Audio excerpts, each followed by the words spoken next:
సినిమాలో ఒక హీరోలా మెరిసి రాజకీయాల్లోకి అరంగేట్రం చేసి ఒక యువ కెరటం లాగా వచ్చిన కొద్ది రోజుల్లోనే ఆయన ఒక ఎంపీగా గెలిచి ఇప్పుడు మళ్ళీ ఎమ్మెల్యేగా కూడా గెలుస్తానన్న ఒక కాన్ఫిడెన్స్ తో ముందుకెళ్తున్నారు మార్గాని భరత్ రామ్ గారు. సో ఆయన మనతో పాటు ఉన్నారు, ఆయనతో మాట్లాడదాం ఒక్కసారి.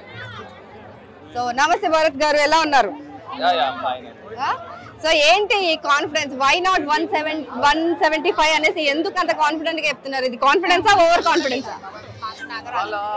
ఓవర్ కాన్ఫిడెన్స్ అనేది ఏముండదండి.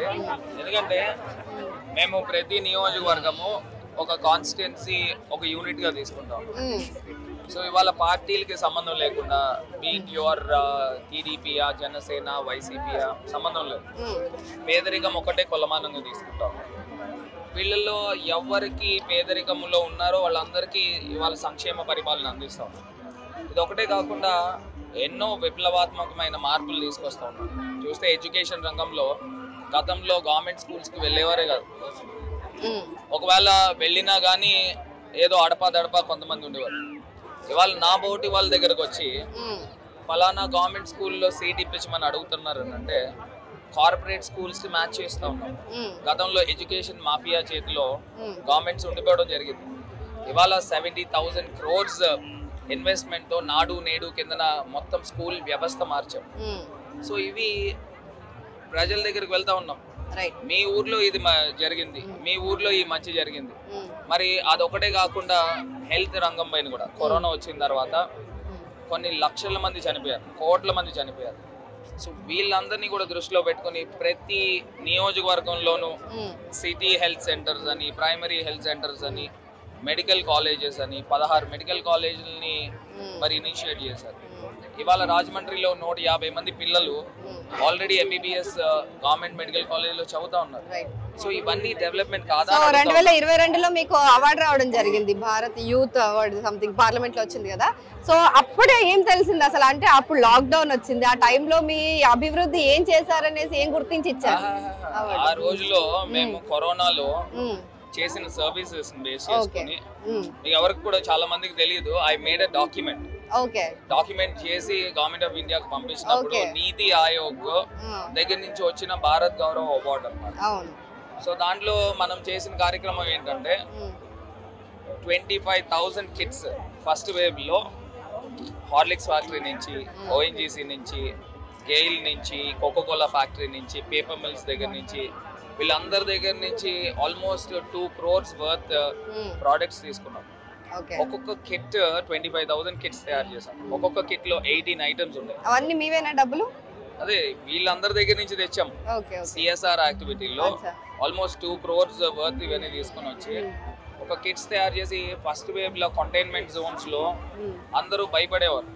మేము జగనన్న వారియర్స్ అని తయారయ్యి ఆల్మోస్ట్ సూపర్ 60 తయారు చేసాం. ఆ 60 మెంబర్స్ ప్రతి ఇంటింటికి పీపీఈ కిట్స్ వేసుకోవడం, ఇంటికి వెళ్ళి ఆ కిట్ ఇవ్వడం. ఆ కిట్ ఇస్తే 1 month దాకా బయటికి రావక్కర్లా. టూత్ పేస్ట్ దగ్గర నుంచి, షాంపూస్ దగ్గర నుంచి, ఈవెన్ పప్పుల దగ్గర నుంచి, ఆయిల్స్ దగ్గర నుంచి మొత్తం సమస్తం వాళ్ళకి అందించాం. సో అలాంటి సర్వీస్ చేశారు, మీరు అవార్డు కూడా దక్కించుకున్నారు.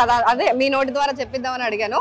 సో ఇప్పుడు ఆ వై నాట్ 175 అనే సిద్ధం అని అంటున్నారు. సో వాళ్ళు కూడా ఒక యుద్ధానికి శంఖారావం పూరించారు.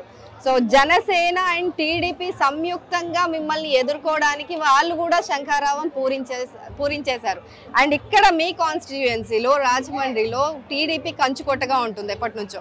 సో ఈసారి మీరు గెలుస్తారనే నమ్మకం మీకుందా? ఎంపీ సీటు అలాగే భద్రంగా ఉంటుంది కాబట్టి పర్లేదు అనుకుంటున్నారా? ఒకటే చెప్తా ఉన్నాను, గతంలో తెలుగుదేశం వాళ్ళు ఆ కుటుంబం నుంచి 3 పదవులు అనుభవించారు. నేను చెప్తాను, 3 పదవులు వాళ్ళు ఎంజాయ్ చేశారు.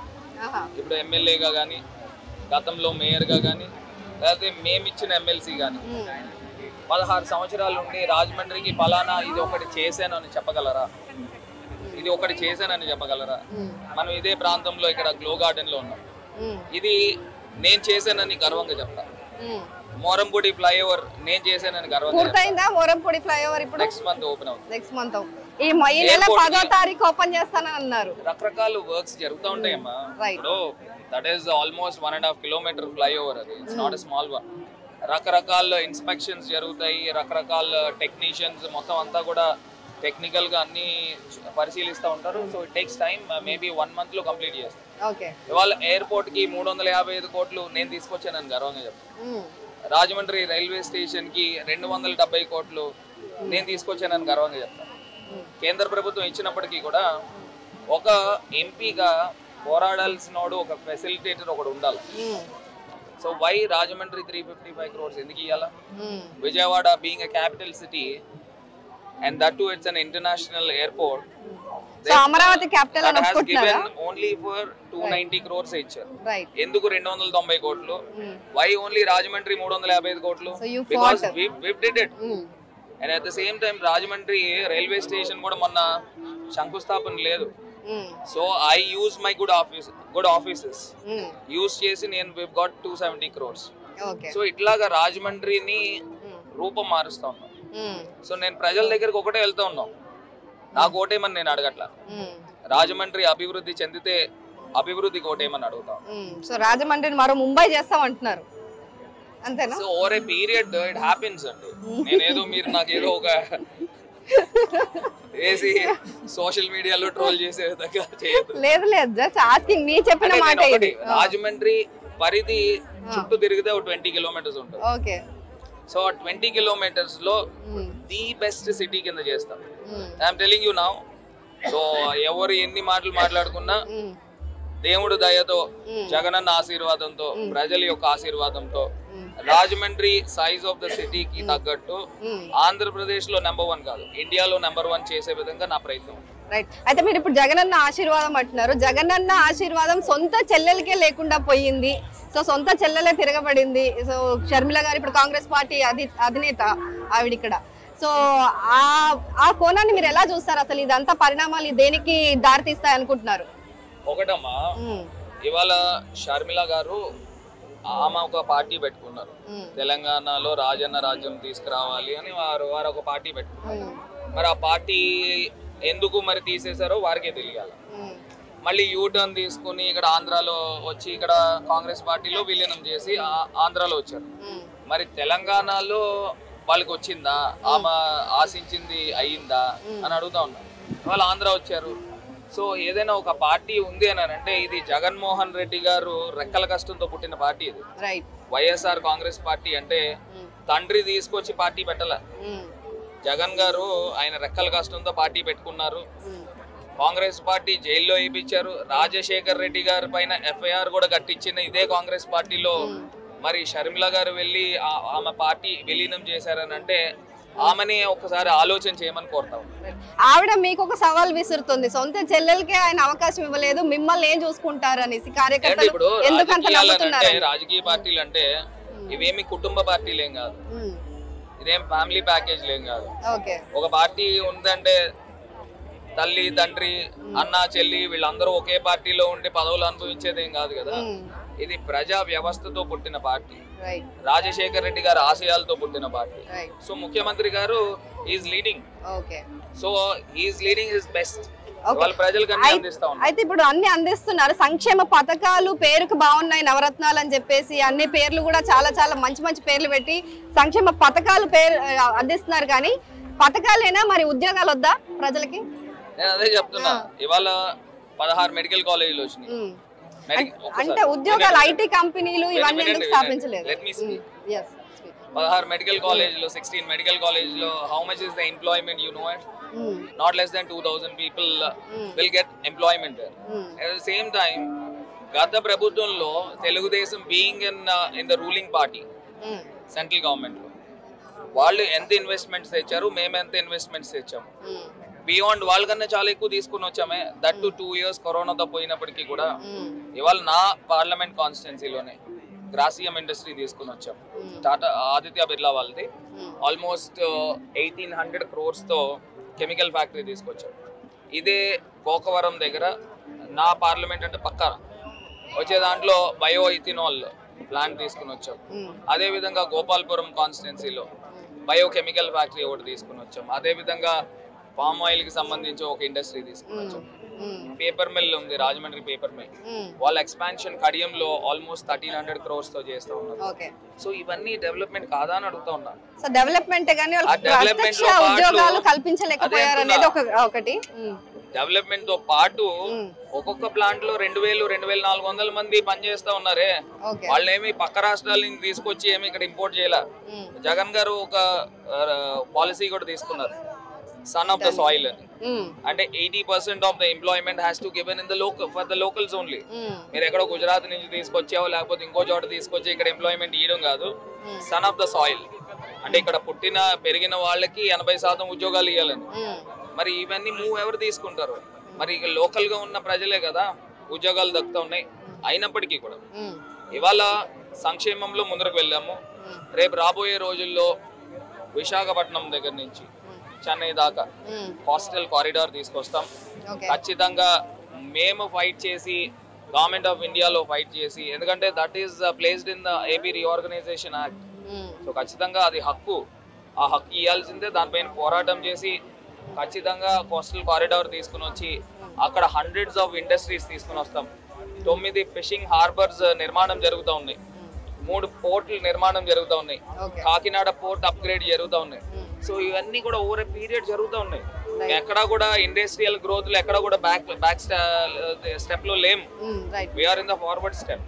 గతంలో వీళ్ళు చంద్రబాబు నాయుడు గారు గవర్నమెంట్ లో ఉన్నప్పటికీ కూడా వాళ్ళు చేయలేంది ఇవాళ మేము డబుల్ది చేస్తా ఉన్నాం. ఓకే, అయితే ఇప్పుడు రోడ్ల సమస్య ఒకటి ప్రధానంగా ఏపీ ప్రజలను ఇబ్బంది పెడుతుంది. సో ఏపీలోకి రాగానే అబ్బా ఏపీలోకి వచ్చామా అంటున్నారు అందరు కూడా, ప్రయాణికులు కూడా. ఆ పరిస్థితులు ఏం లేవండి. ఒకనొక టైంలో సంక్షేమం పైన పూర్తి కాన్సన్ట్రేట్ చేయడం వలన అక్కడక్కడ చిన్న చిన్న ఇబ్బందులు జరిగితే జరగచ్చు కాక, అయినప్పటికీ కూడా ఇవాళ నేషనల్ హైవే నెట్వర్కింగ్ లో ఉత్తరప్రదేశ్, మహారాష్ట్ర తర్వాత AP is the 3rd biggest. దాన్ని ఏమంటారు, మేము శాంక్షన్స్ తెచ్చాం. ఇవాళ నా పార్లమెంట్ లో చూస్తే కవ్వూరు గుండుగోలు అని విజయవాడ దాకా 1800 కోట్ల రూపాయలతో 6 లైన్ హైవే వేశాం.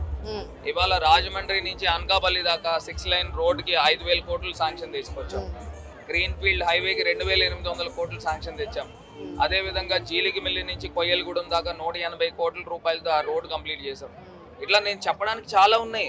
కానీ వాళ్ళు కూడా అదే అంటున్నారు, ఇంటర్నల్ గా చాలా ఇప్పుడు చోడవరం, అనకాపల్లిలో మీరు అక్కడికి వెళ్ళి చూస్తే దుర్భరంగా ఉన్నాయి అసలు పరిస్థితులు. సో అవన్నీ కూడా డెవలప్ చేయాలని కోరుకుంటున్నాం. అది అదే విధంగా మీ ఒక ఫోటో వైరల్ అవుతోంది సార్ ఇప్పుడు, వీడియోనో ఫోటోను, మొత్తానికి మీరైతే ఉన్నారు. పవన్ కళ్యాణ్ గారు ముందు మాట్లాడుతున్నారు, మీరు వెనకాల ఉన్నారు. ఏంటి మీరు జనసేనకి అప్పట్లో సపోర్టరా లేకపోతే పవన్ కళ్యాణ్ ఫ్యాన్ గా వెళ్ళారు అక్కడికి? అట్లాగేం లేదు. గతంలో నేను యంగ్ కాలేజ్ డేస్ లో ఉన్నప్పుడు I worked as N youth president అన్నమాట జనసేనకి. జనసేన అప్పుడు లేదు, I worked as N youth president. So ఆ యూత్ ప్రెసిడెంట్ కాలేజ్ డేస్ లో ఉన్నప్పుడు అంతా కలిపి సైల్ అయ్యేవాళ్ళు. ఓకే, సో అప్పుడు పవన్ కళ్యాణ్ అంటే ఇష్టమా మీకు?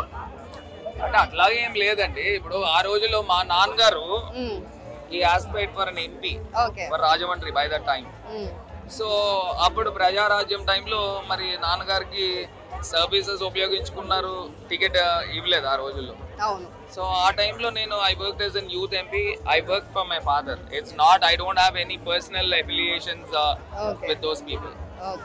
సో ఇప్పుడు మీరు ఆయన పైన అలిగేషన్స్ చేస్తున్నారు, వాలంటీర్ వ్యవస్థ పైన పవన్ కళ్యాణ్ గారు చేసిన వ్యాఖ్యలను మీరు తీవ్రంగా దుమ్మెత్తి పోసారు మొత్తానికి. సో అంత తీవ్రంగా విమర్శించాల్సిన అవసరం ఏముంది? ఆయన చెప్పిన మాటలు కొంచెం కూడా వాస్తవం లేదా? అంటే మీరు వాలంటీర్స్ వద్దనా? వాలంటీర్ వ్యవస్థ అంటే ఇప్పుడు సర్పంచ్లు, వార్డు మెంబర్లు ఉన్నారు, వాళ్ళని ఉపయోగించుకోకుండా ఎందుకు ఉపయోగించట్లేదు? మహాత్మా గాంధీ గారు ఏం చెప్పారు మీకు గుర్తుందా? ఏం చెప్పారు? ఆయన చాలా చెప్పారు. దీని గురించి గుర్తుందా? గ్రామ స్వరాజ్యం అని చెప్పేవారు. గ్రామ స్వరాజ్యం అంటే ఇదే. గ్రామ సచివాలయంలో ప్రజలు ఇదివరకు మీరు తహసీల్దార్ ఆఫీస్కి వెళ్తే క్యూ లైన్ ఉండేది. తహసీల్దార్ ఆఫీస్ లో టేబుల్ కింద డబ్బులు పెట్టకపోతే ఒక సర్టిఫికేట్ కూడా వచ్చేది కాదు. కరప్షన్ టు ద కోర్ ఉండేది. ఇవాళ సచివాలయం వ్యవస్థ వచ్చిన తర్వాత ప్రజలు ఎవరు కూడా తహసీల్దార్ ఆఫీస్ లో పని లేదు. డైరెక్ట్ గా వాలంటీర్, సచివాలయం సిబ్బంది ఆఫీస్కి వెళ్తే క్షణాల్లో పనులు అయిపోతున్నాయి. మరి ఇదే కదా గాంధీ గారు కోరుకున్న గ్రామ స్వరాజ్యం ఇవాళ ఆంధ్రప్రదేశ్ లో కనబడతా ఉంది. రైట్, ఆ క్షణాల్లో పనులు అవ్వడంతో పాటు వైసీపీకి మంచి పని జరుగుతుందంటే మంచి రీసెర్చ్ సర్వే జరుగుతోందని చెప్పి ఇంటర్నల్ గా పెద్ద టాక్ అది. సో దానిపైన ఎలా స్పందిస్తారు? చెప్తాను, అనుకునే వాళ్ళు 100 అనుకోవచ్చు, దాని మాకు సంబంధం లేదు. ఇవాళ ప్రజలకు మంచి జరుగుతుందా లేదా అది ఒక్కటే మాట్లాడుతూ ఉన్నా. ప్రజలకు మంచి జరిగితే ప్రజలను ఆశీర్వదించమని కోరుతా ఉన్నాం. వైసీపీకి ఓట్లేమని కూడా అడగట్లా. ఇవాళ ముఖ్యమంత్రి గారు కూడా ఒకటే చెప్తున్నారు, మీ కుటుంబంలో మీ ఇంట్లో మంచి జరిగితే ఆశీర్వదించండి, మంచి జరగకపోతే వద్దు అని కూడా చెప్తా ఉన్నాం. ఇంత గొప్పగా ఇంత ధైర్యంగా చెప్పే ముఖ్యమంత్రి దేశంలో ఎవరైనా ఉన్నారా? ఎప్పుడైనా చెప్పారా? ఎక్కడ చెప్పలేదే. మళ్ళీ ఎందుకు ఇంత ప్రచారం, ఇంత ఆర్భాటం? అభివృద్ధి చేశారని అదేం ఎన్జిఓ కంపెనీ ఏం కాదు, లేదా స్వచ్ఛంద సంస్థ ఏం కాదు, మాది రాజకీయ party.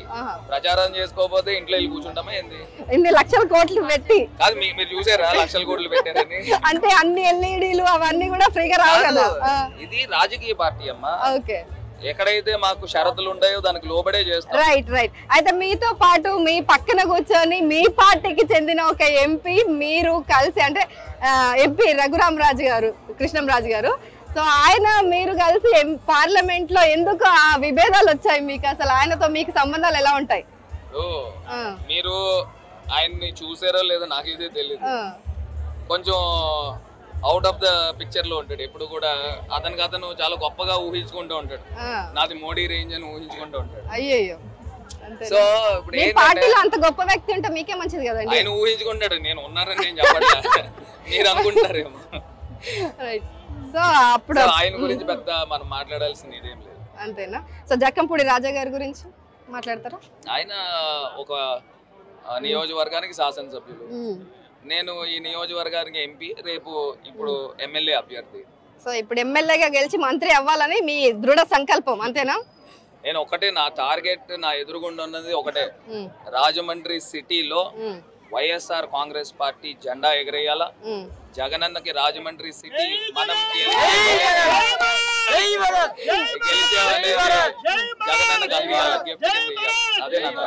Thank you so much అండి.